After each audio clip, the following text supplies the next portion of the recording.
ILE is an acronym for Iron and String Life Enhancement, and I know that sounds cumbersome, but iron is actually Joe Gallagher. Joe's favorite pastime in the whole world was ironing clothes. And then our second client that we had, his name was Bradley, and Bradley was on the autism spectrum, but he always had a little ball of string in his hand that he was winding and unwinding. So I wanted to name it after the business, something that always rooted us in what we did. So that's the iron and the string, which fortunately made a decent acronym. I have such fond memories of coming downtown with my grandparents and sitting on Santa's lap at Horns and Strauss's. When I needed an office, there was no other place it was going to be. You know, a lot of my folks don't drive, 99% of them don't drive, so the WRTA is an important facet of my life. People could get to us. If you have a slight disability and you need to get to the ILE office, you can do that because we're right located downtown. So we have the Pearl Street Mission, which is on the east side. We rent from the Ballet Western Reserve. It's the old Oakland Theater, so we have our own theater. And so we put on productions, and we have our Purple Catters, our folks with disabilities that really enjoy more of the arts and theater. They attend that site. And we rent at the Oak Hill Renaissance Center, the old Southside Hospital. We run the cafeteria there. We've renamed it the Joe Gallagher Lunch Bucket, after the aforementioned Joe Gallagher. We have 32 adults with disabilities that go there to get paid to cook and clean. And we also run a little candy store in downtown Youngstown called Touch the Moon Candy Saloon.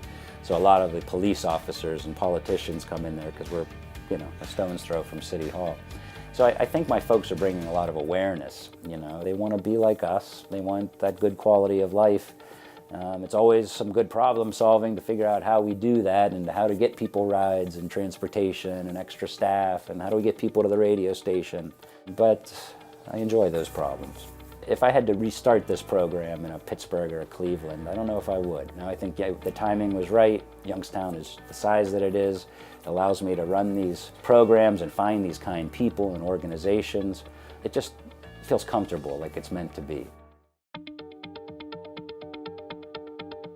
Tragedy brought me back to Youngstown with the death of my oldest brother, but you know, through that tragedy, I fell in love with my own city. So, you know, it's just been a journey of discovery of who I am and how I want to give back to this community.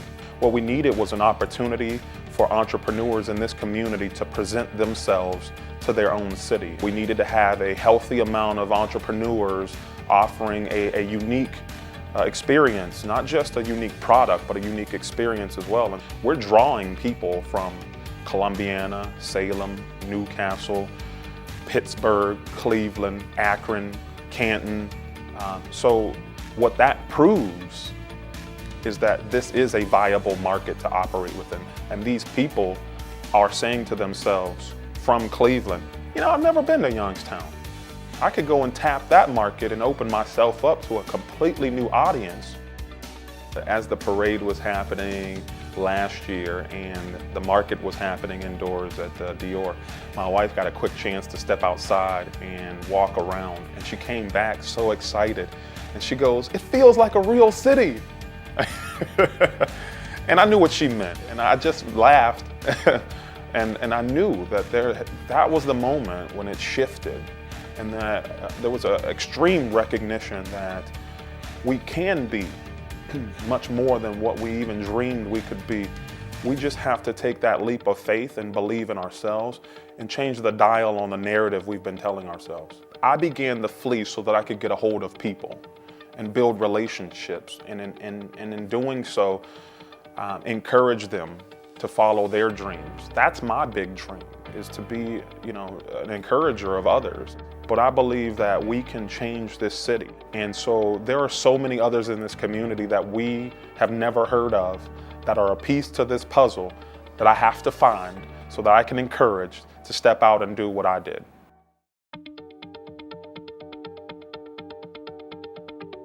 I never thought I would be doing something like this.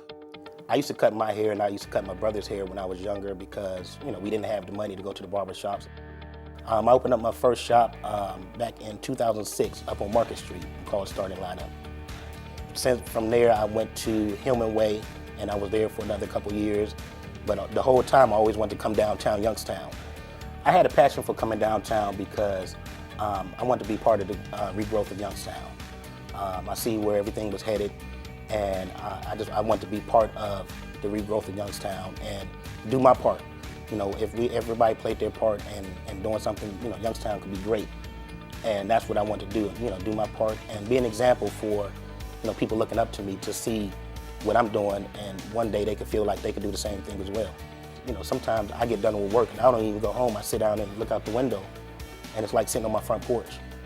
And, just to see life, it do something about your spirit. It do something about your whole demeanor, to look out the window and see, people moving around and walking and laughing and just living.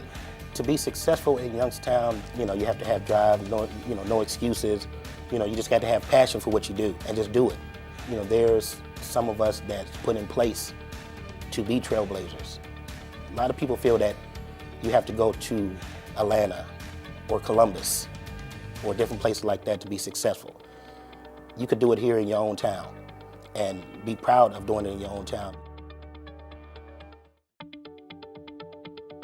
I was first introduced to 3D printing while pursuing my undergrad at Youngstown State, and immediately the technology and the benefits of the technology became apparent. I kind of took to it, me and a couple of my classmates, and we looked for different ways to be able to use additive in the manufacturing world, and as a result of that, Juggerbot was born. Being that Youngstown has taken such a strong stance with additive manufacturing, this is really like the best place in the world for us to do this.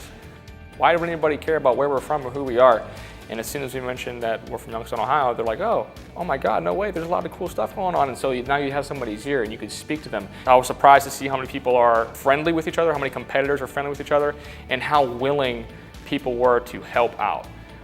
So that could be one of the reasons why there's an entrepreneurial spirit here too. It's very humbling for people that you've never met before to willingly want to help you out. I think that some of the downfalls and the hardships of people in the community in the past have enabled us to open our eyes and learn.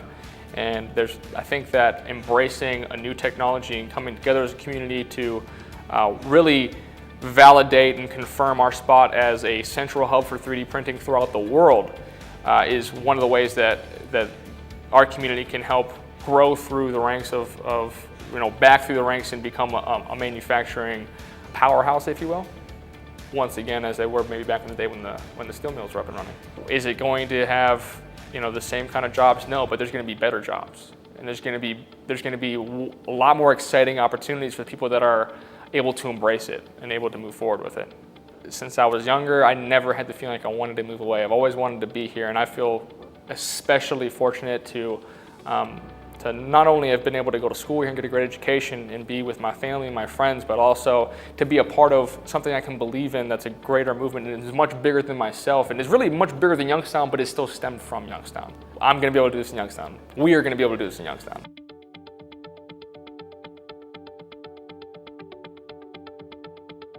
To really have change and impact in this city of Youngstown and to do it with our youth, it has to be community. We need partners that are willing to change, not just say it, but we need those who do believe in action. Come in, get your hands dirty, and help us make that difference. Partnerships is what's important to us right now. If you ever experience Inspiring Minds, you would know that this program is like none other. We've served over 4,000 kids since its existence in 2006. So I think the proof is in the pudding for us. And when you witness it and you can see and you hear the stories of the children and the parents, you actually come all in and want to be a part and have that same impact in your community. Youngstown is truly home for me. I think that it's such a great place when it comes to family, a small knit community that really has each other's back and supportive of each other. We want to produce not just citizens to just get by, but we want to produce the next mayor of the city of Youngstown. We want to produce the next game changer when it comes to entrepreneurship.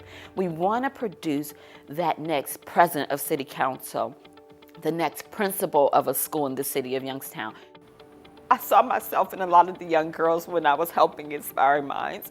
And so for me, it became a thing of what could I do to make sure that they don't have this problem. And we say we are Inspiring Minds. It's not just a logo, we're just saying it. We really are inspiring minds. We are a family, we are a unit, and we realize that without each other, we just would not make it or be who we are today.